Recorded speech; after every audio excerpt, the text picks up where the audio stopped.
Hello, good morning. Good morning, everyone, and welcome to ICW ICFTN. Welcome to Coaching Week. We are so excited to be hosting Coaching Week this week. And we all know that Coaching Week is meant to empower and inspire and celebrate coaches around the world. I'm Anna Walker, your president of ICFTN, and I am so very excited today to have our own Sarah Skilling. Sarah Skillen has been a member for a while now with ICFTN, and she shares a wealth of experience, particularly in the area of ADHD and coaching. Sarah is a PCC. She's the owner and director of Education for Coach Approach Training Institute and founder of Skill Set Coaching in Nashville, Tennessee. With a varied background in music and education, the legal world, Sarah has always been intrigued about how environments, both outward and inward, affect work, productivity, and life. As a result, she was inspired to start her first company in 2012, helping creative and neurodiverse people from all walks of life manage their stuff, time, and tasks.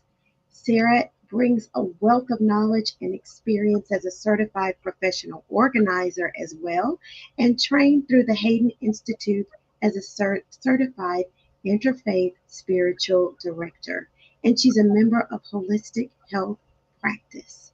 She's been a member of the National Association of Productivity and Organizing and has so many other certificates and training in chronic disorganization, ADHD, and on and on and on. Sarah, welcome. We are so excited to have you today, and thank you so much for joining us on what to know about ADHD and coaching. Take it away, Sarah. Thank you, Anna. I just want to check in. I can be heard okay? Is that correct? Everybody can hear? Anna, I'll rely upon you to respond because I honestly Yes, can't see anybody the way this is set up. So, that's right. Yes, we can hear you fine and see okay, you great. beautifully. Thank Well, you. thank you so much for that wonderful introduction, and thank you for inviting me to be here with you today. Before we jump into some touch points of what we're going to talk about today, I wanted to share just a tiny bit about how I got into this in my organizing and then in my coaching. As Anna said, I started my first company in 2012, and almost immediately my clients were sharing with me that they had a diagnosis of ADHD or that they strongly suspected that they had ADHD. And one of my former careers, in fact, my very first career, was as a school teacher. And so I certainly knew about it from the perspective of being a teacher with children. And a light bulb went off, and I understood, oh, of course, children with ADHD grow up to be adults with ADHD. And over the time that I've been working, both as an organizer and now primarily as a coach and also a trainer of other coaches, I've never not worked with individuals with ADHD. And so this is the water that I swim in all the time. I tend to take it for granted that people know about and understand what we're talking about when we say ADHD. And I had to think really carefully when Anna invited me to do this. I was honored, but I was also a little bit, wow, a little under an hour to explain this very complex and paradoxical neurotype and all of the different things that means in such a short period of time. And I had to think very carefully about what was going to be most impactful for everyone to know, not really knowing for sure exactly what everyone understands about it at this point. So what I share today, it's important to know that if I don't share something that you already know about or that you've heard about, it doesn't mean that I'm ignoring it. I'm trying to find the most relevant points. I mean, we could sit here and talk about ADHD for hours and hours before we got to a complete and total picture of it. So what I'm going to do is share my overview here. I'm going to say, fasten your seatbelts. I'm going to come at you with quite a bit of information, but then towards the end, I'd love to let your questions be the guide and inform the rest of our time here. That's what I think is hopefully going to be most impactful. So that's why I've called this What to Know About ADHD and Coaching, a scratch of the surface. All right, let's get started here with the touch points. We're going to talk a little bit about what it is and what it is not. There is a tremendous amount of misinformation out there. It's great that there is more information. Even in the 10, 12 years that I've been working, there is so much we know now that we didn't know when I started. Along with that, there's a lot of social media activity, a lot of people weighing in. You've probably seen ADHD more and more as a topic in the media. And so it's important to have accurate information. We're going to talk a little bit about that. We're going to talk just briefly about how it may be showing up for you in your coaching spaces, what might be possible for you as a coach who is not specifically trained around ADHD. We're going to go into the actual specialty of ADHD coaching, which does require a tremendous amount of training and experience and is a whole world unto itself. And then we're going to talk a little bit about where to learn more, and then I'll take your questions and share a little bit about what I do with my training program for you. And I'll just say, Anna, if there are questions that pop up as we're going along here, I'm okay to be interrupted as we go along, but I do have a time set aside at the end for questions too.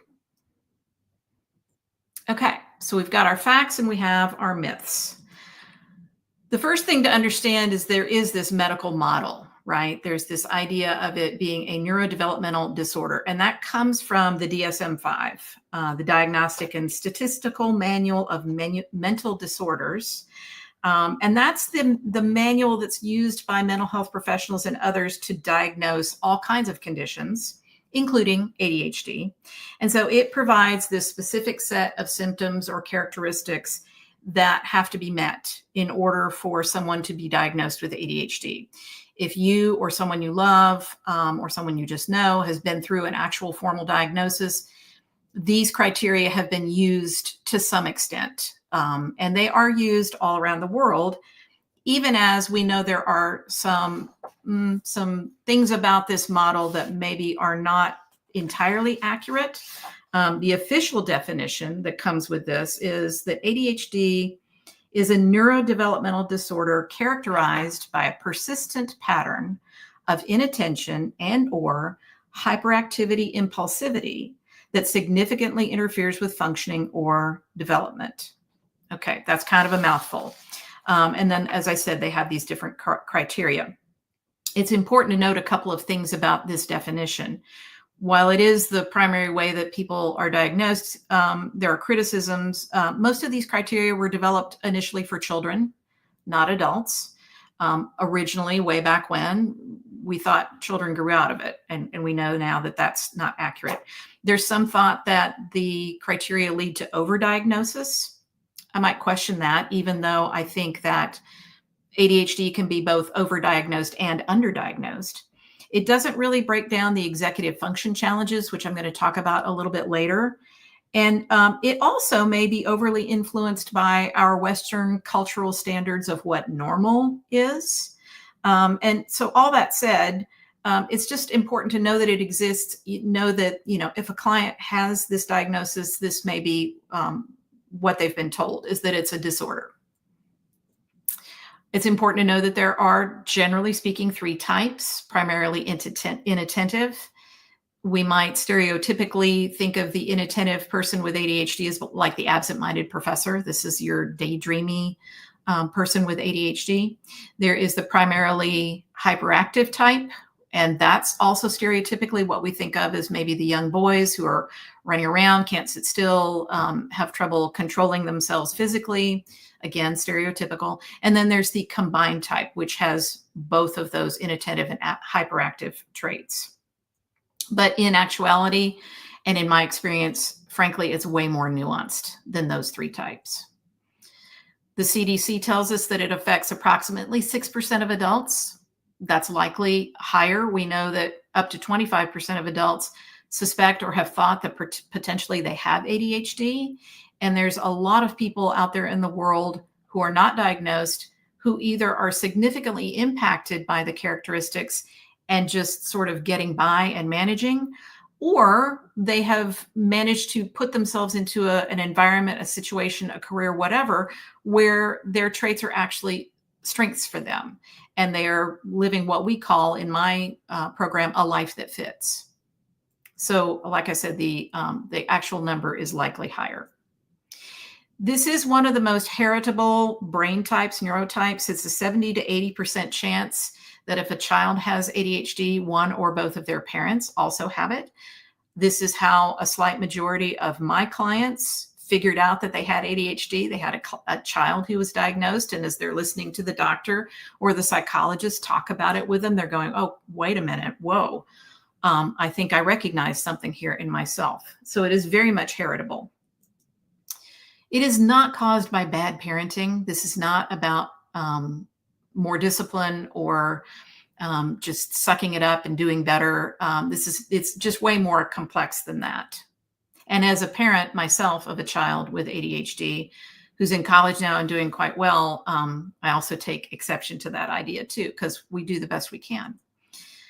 It does not just affect primarily boys and men. I think this is kind of an old belief, hopefully, but it may still persist out there. Most of the studies have been done on boys and men, not on women. We know for a fact it does impact a lot of women, and they often don't seek diagnosis until later in life.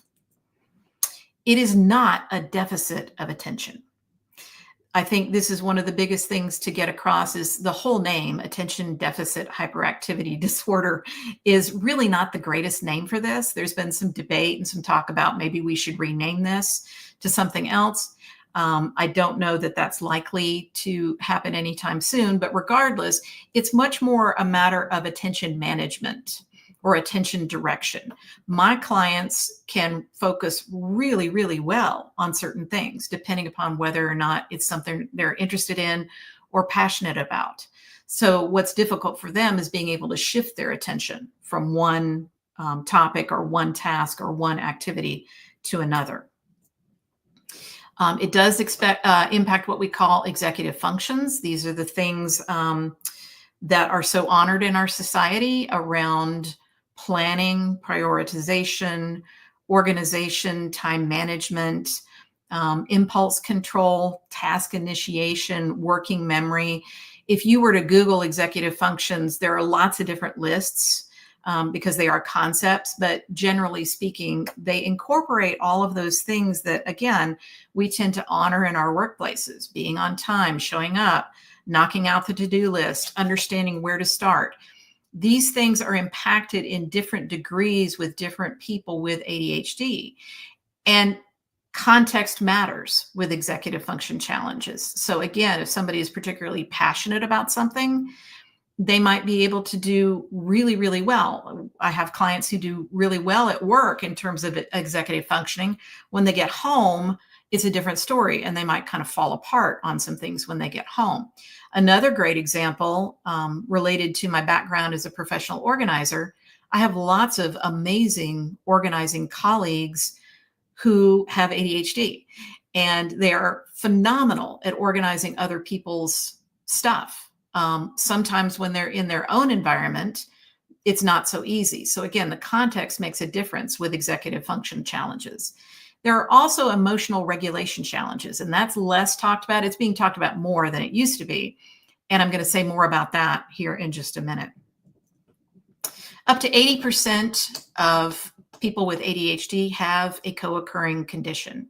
So ADHD rarely rides alone in the car. There's usually something else in the passenger seat. It could be depression, anxiety, autism spectrum, dyslexia. It could be a mental difference, or it could be some other kind of physical difference, but there's almost always something that comes along with it that needs to be factored in. It is a spectrum of characteristics, and it's unique from person to person. So if you know one person with ADHD, you know literally one person, and the way it shows up for them is going to be very, very different than somebody else, just depending upon their background, their upbringing, their culture, their unique brain type. There's just so many variables with this. And so when you see these posts on social media about, if you have ADHD, here's what you need to do, they're misleading, and they're well-meaning, perhaps. I hope they're well-meaning. But one solution for someone is not necessarily going to work for everyone who has ADHD. That is in part why coaching can be so effective for our clients with ADHD, is because this is not a one-size-fits-all proposition. It's really about helping them develop their awareness around what works uniquely for them. And it's one reason I was really attracted to this in working with my clients, is I knew when I was helping them to get organized, it was going to look different from space to space, from environment to environment, from person to person. And the coaching skills really help us to tease out those nuances and the things that work well for the individual person. There are tremendous strengths that come along with ADHD. And I think it's important to note that, again, from the coaching perspective, looking at those strengths and not ignoring the challenges, but looking at how we can leverage the strengths in different ways that they may not have thought about before. There are some studies to indicate that people with ADHD are stronger in terms of creativity, however you might define creativity, stronger with outside the box thinking, really, really strong in crisis situations, able to make decisions and react very quickly when there are again, crisis situations. I've had clients in the past who, if you think about emergency room doctors, if you think about first responders, people in those professions, they're not uniformly people with ADHD, but often those kinds of professions, that kind of a strength can really shine in those situations. And so we really want to look at those strengths and help the client to be aware of those strengths. And the other thing to know, and you probably already knew this, I'm suspecting that may be why you're here today, you likely already know that you're coaching people with ADHD, whether they have shared that with you or not. And they may not have, and they may not even know themselves. But that's just important. If you're thinking about anywhere from 6 to 10% of the population, there's a good chance that you have already been seeing it and potentially working with it. Okay, so those are just some basics. Again, does not cover everything, but gets us up to speed on some of the basic things. There is a continuum of perspectives here to think about. And I don't know if you all can see my cursor here or not, but over on this left-hand side, the red and the orange, my first exposure as a teacher to a child with ADHD was very much presented to me in this rejection, pity, tolerance side of the continuum, which is really unfortunate. I was a new teacher. I was a band director. I had stepped into the room for one of my first rehearsals, and my co-teacher, the other person who worked with me, who had already been there for a while and was more experienced, came up and said, "You see that young man in the back of the room there?" And I said, "Yeah." And he started telling me all these things about, he's got this disorder and it's a mental condition and he has to take medication, and the other kids make fun of him, and you kind of have to watch out, and you have to keep his mom informed, and don't expect him to do very much. Just make sure he doesn't get into trouble. In other words, it was just sort of, just put up with it, just deal with it. I often wonder today where that young man is. I think, we're talking quite a while ago. We're talking late 80s, early 90s when that happened. Fortunately, we know a lot more now, that there's a lot more that can put us more into this continuum place of acceptance, support, and appreciation of a person's ADHD. Yes, there are challenges, or can be challenges. How do we support them, and how do we help them to appreciate what works well for them? So our clients are probably often going to come in, if they're sharing about it, if they know about their ADHD and they're letting you know, they may be in this place of feeling rejection, feeling like people are just putting up with it, maybe some acceptance of it. Okay, this is what I've got. I just got to put up with it. I just have to deal with it. So helping them to see this place of support and appreciation is really the place of change for many of our clients. I would also say, over on this end of appreciation, one of the foremost experts on ADHD, Ned Hollowell, who's written a ton of books about ADHD, he really lives in this place of appreciation. And he talks about the ADHD brain being like having a Ferrari engine with bicycle brakes. So it's like having a brain that's like really on the go, really creative, really doing all these amazing things, really distractible, yes, and trying to figure out how to work with that again in situations where those kinds of traits aren't necessarily honored or even helpful. Okay.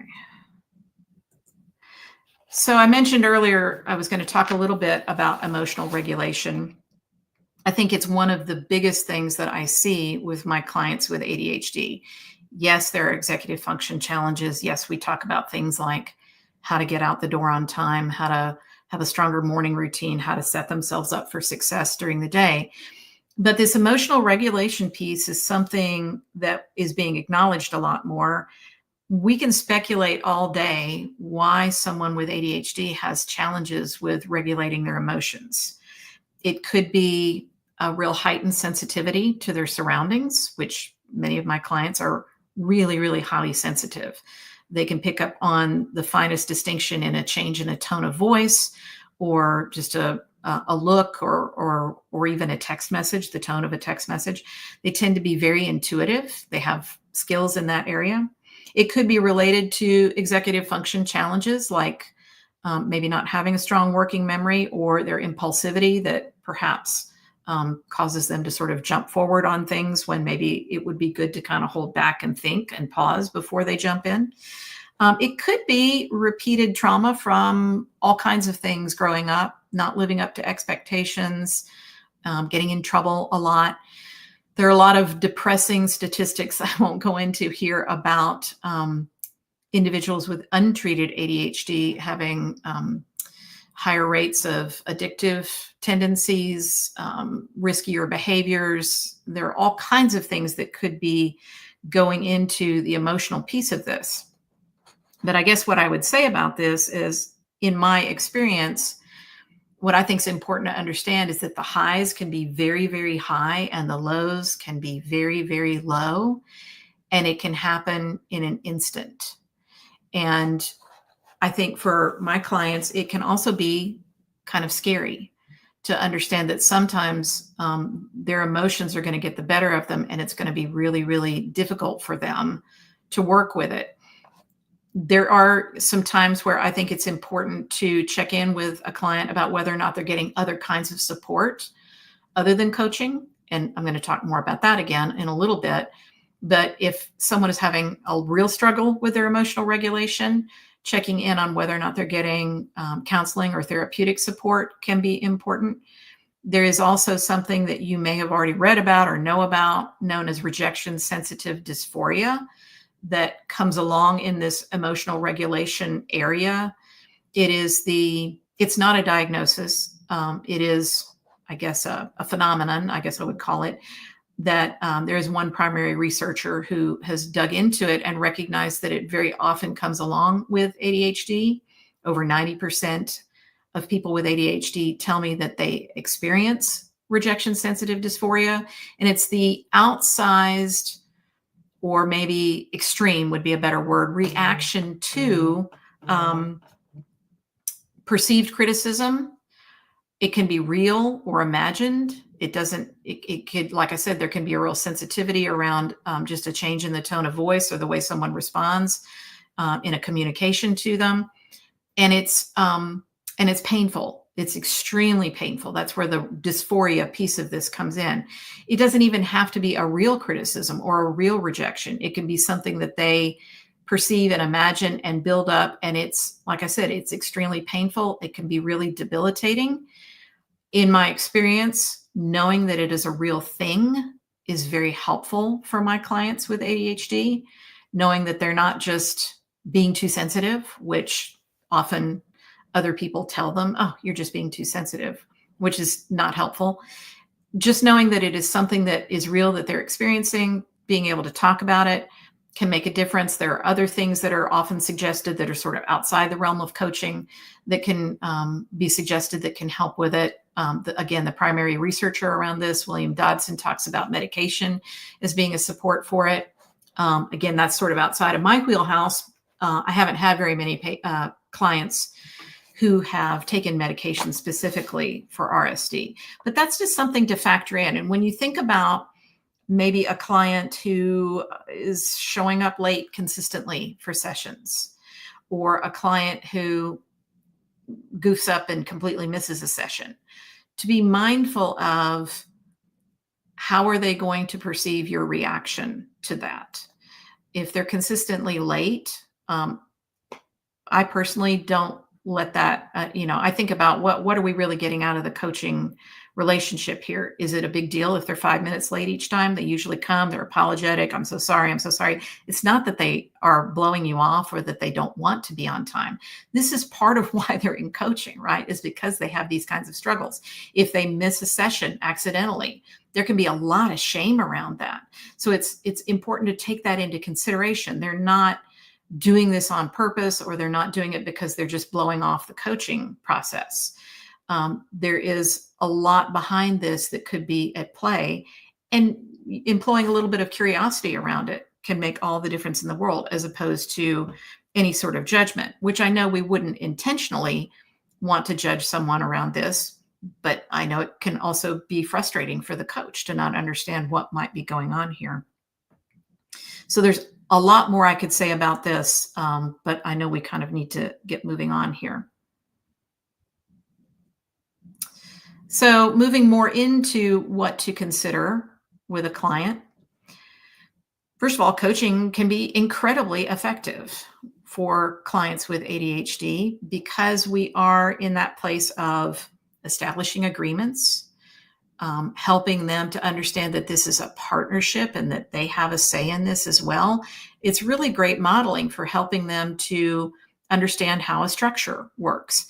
So many of my clients come to me on the front end and they say, I need structure, I need systems, I need routines.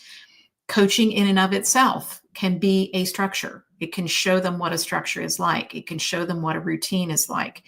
And it can support them also in helping them develop their awareness. That whole evoking awareness piece is huge because ADHD can interfere with their self-awareness. Just even this ability to be, the coach and the client and to take a look at the challenges that they're having in between the two of you and being able to do it in that really objective way can be so powerful. So it is perfect, I think, for clients with ADHD in many ways. It's important to suspend all your assumptions. Again, I'm kind of going back to if you have a client who's late, if you have a client who comes in and is just like really verbally processing a lot, not sticking with the original topic or the goal that you set with them early on. And they may have completely forgotten about what you had talked about in the prior session, particularly if they've had a lot going on in their week. And so letting go of any sort of assumptions, again, I wouldn't think anybody would be leading with judgment, but I think sometimes that can creep in when we don't really understand what's going on. Thinking about understanding that individuals with ADHD have an interest or urgency-based nervous system. And you can think about this acronym INCUP that stands for interest, novelty, challenge, urgency, and passion. These are big motivators for your clients with ADHD. It can be very difficult to get into an activity around which they don't sense some sort of urgency or challenge or something that they're really, really passionate about. Just something to keep in mind. If there's some small task or field work or something that they were supposed to take action on, depending upon their level of interest and novelty and all those other things, it can be really, really difficult to get into some of these kinds of activities and tasks. It can also be difficult if they are really interested, if they are very passionate, it can be difficult to pull out of the activity and to shift into something else. That goes back to what I was saying earlier about this is not a deficit of attention. It's about how they manage their attention. I don't remember where I heard this phrase, slow is smooth, smooth is fast, but I think it's perfect in terms of how you approach the coaching engagement. This is not going to be the kind of thing I'm speaking in generalities here, but usually this is not going to be the kind of engagement where you meet for 9 or 12 sessions and boom, boom, boom, everything's rosy. I tell clients that this is a process. In fact, I don't offer any sort of packages because it's always an open-ended situation. I have clients who are with me maybe on the low end in the 4 to 6 month range. Most of them are with me a year, sometimes slightly longer, sometimes more than that. We are always working towards what I call graduation from coaching, for them to be able to move into that life that fits them, that is uniquely designed for them. But it's going to go, generally speaking, slower. You're going to be breaking things down into smaller pieces, not expecting like massive change, and celebrating the small wins is huge in this process. You want to invite curiosity in both the coach and the client. Going back to this thing about maybe missing a session. Okay, what happened there, client? Can we be curious about that? What was going on in your world the week that happened? To sort of lift that shame piece out of it, because the shame is what is often getting in the way. It's hard to think about making changes from that kind of a perspective. So looking at it as, I wonder what we could do differently. I wonder what you think about this. What gets your attention about that? I mean, these are all coaching skills, right? And they work beautifully in this situation.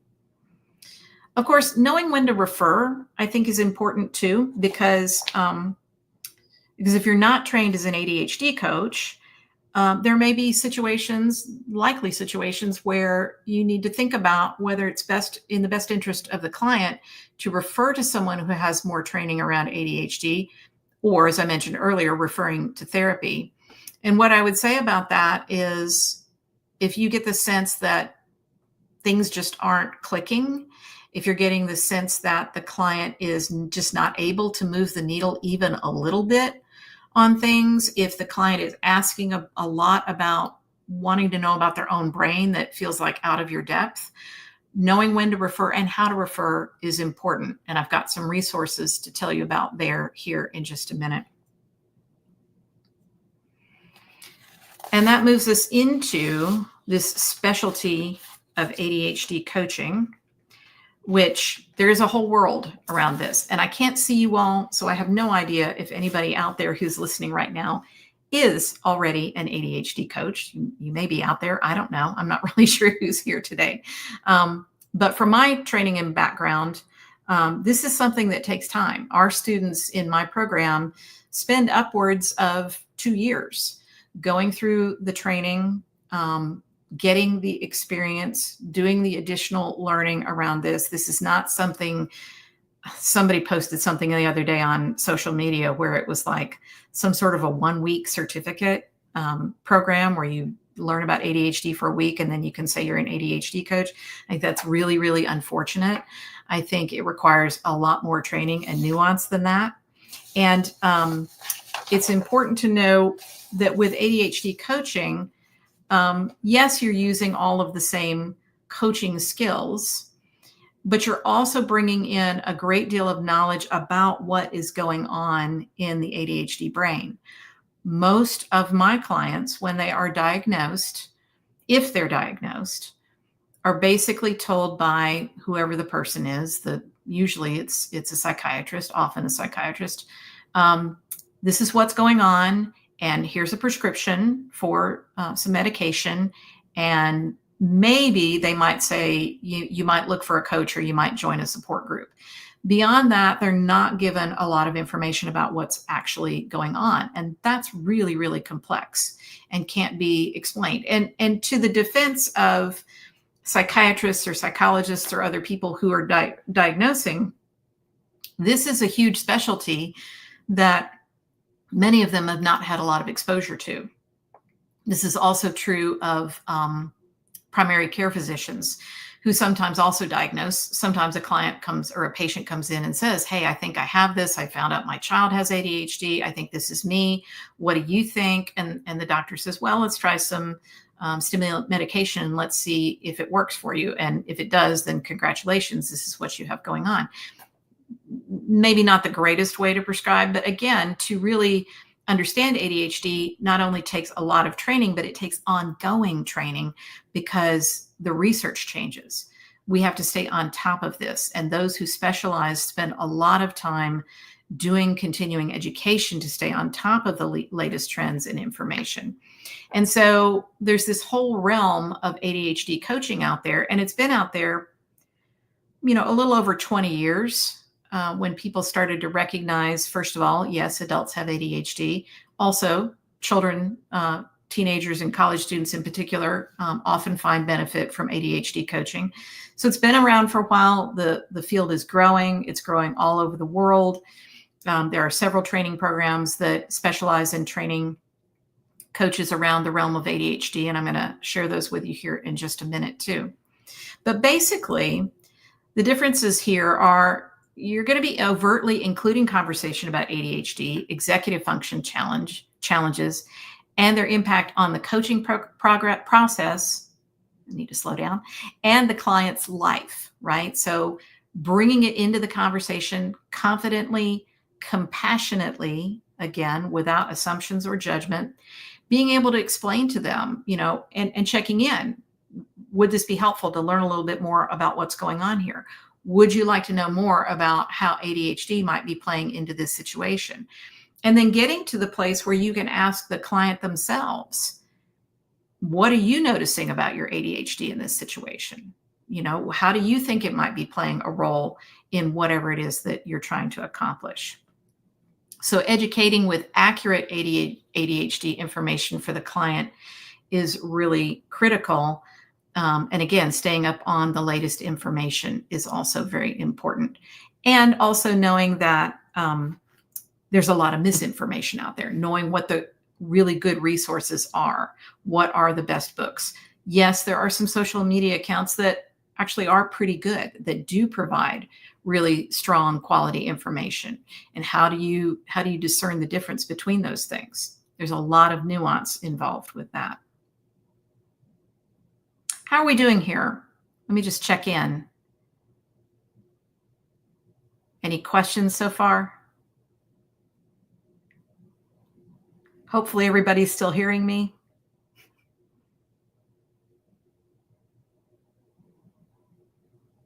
Okay, well, I'm going to keep going here. So like I said, education and ongoing learning is key. The ADHD Coaches Organization is a wonderful organization. You can visit their website and check out all of the information that they provide there. You can, if you are looking for an ADHD coach, there is a directory on that website that shows not only the coach, but their background, their experience, whether or not they're actually certified as an ADHD coach. Because some people are well trained, but maybe didn't go on and take the next step of actually earning a credential. And they might be a perfectly great fit for someone that you know. But the ADHD Coaches Organization has tons of information. There are also these two other organizations, CHADD, which is Children and Adults with ADHD, and the Attention Deficit Disorder Association.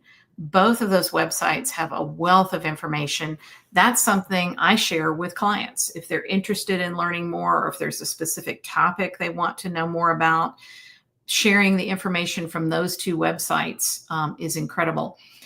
The Attention Deficit Disorder Association also has a directory, not just of coaches, but professional organizers, therapists, psychiatrists, all kinds of specialists in the realm of ADHD. So that can be a tremendous resource.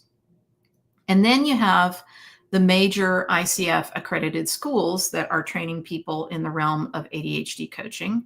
And yes, I'm going to be biased and start with mine, which is Coach Approach Training Institute. We've been around since 2006 and was originally founded in terms of bringing together coaching skills with professional organizing, and even more specifically, coaching skills with professional organizing or productivity professionals who are working with adults with ADHD. Since it was founded, it has grown and expanded. And now we are welcoming a variety of students with a variety of backgrounds. Yes, many professional organizers go through the program, but we also have educators and some therapists and entrepreneurs, advocates, different people who want the training. And we offer 9 different credentials, 4 of which are specific to ADHD. There's the ADD Coach Academy, which has also been around a long time. I think that may have been the actual first program to offer ADHD coaching education. There's the International ADHD Coaching Center, or IACT, which is also very well known and has been around a long time. Mentor Coach has a track for ADHD coaching. And JST Coach Training is another great school with a focus on coaching children and parents around ADHD, or students and parents around ADHD. So those are the major schools. They all are certainly more than learning about ADHD for a week. They are all much more in depth than that, and go through the wide spectrum of situations and characteristics that someone might encounter when they're working with a client with ADHD, and if they specifically want to call themselves an ADHD coach. All right. So that takes me to questions. I know I have kind of dumped a lot here, so would love to know what you guys would like to know about this. Well, Sarah, thank you so very much for that excellent presentation. You debunked a lot of myths and answered a lot of questions for many. So many comments about how interesting the presentation has been so far. We do have one. What differentiates ADHD coaching from ADHD therapy? Oh, great question.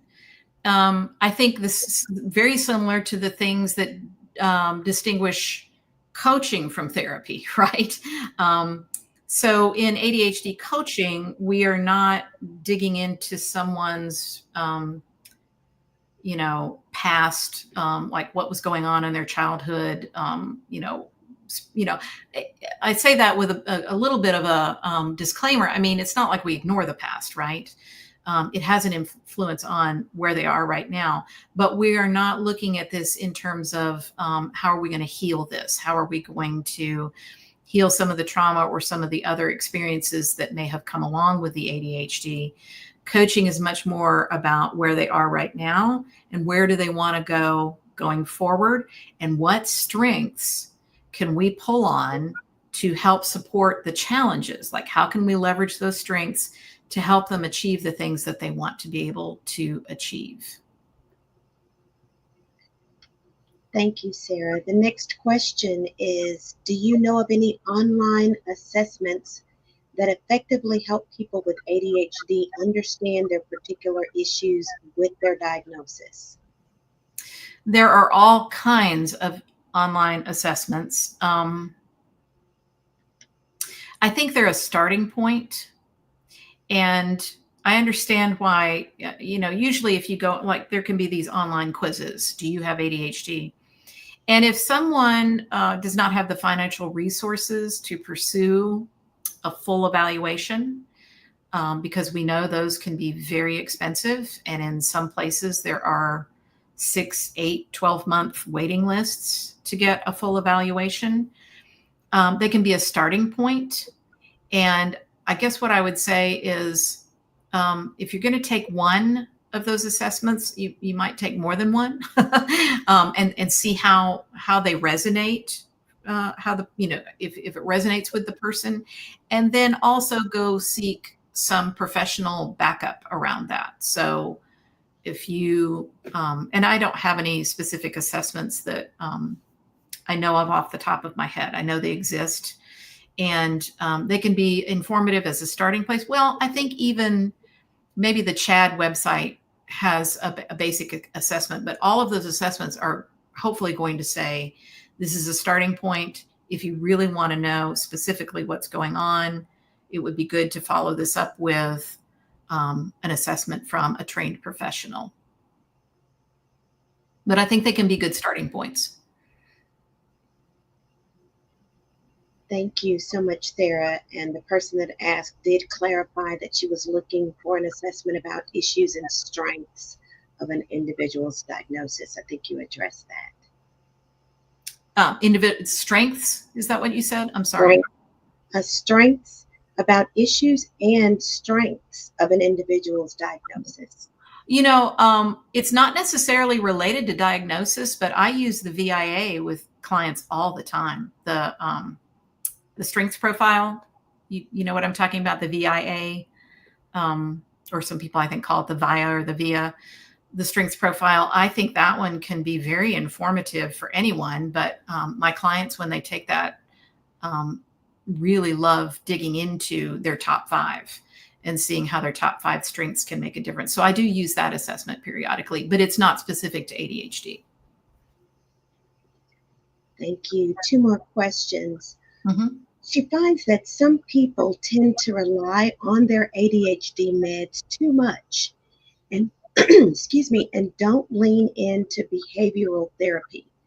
Do you find yourself helping people with awareness to find this balance? And how do you draw the line between behavioral therapy and coaching? Well, I think first of all, medication is not something a coach needs to. I mean, it's helpful to know if a person is on medication. And what I would say is there are so many ways to support. Medication can be one, coaching can be one, basic self-care practices, good sleep, good hydration, good nutrition. These are all things that can make a difference. Therapy, absolutely. I guess if I'm understanding the question correctly, I don't know that I've ever had a client say, I think I'm relying on my medication too much. We do track sometimes, particularly if a client has told me, okay, my psychiatrist suggested I change my dosage or change my medication.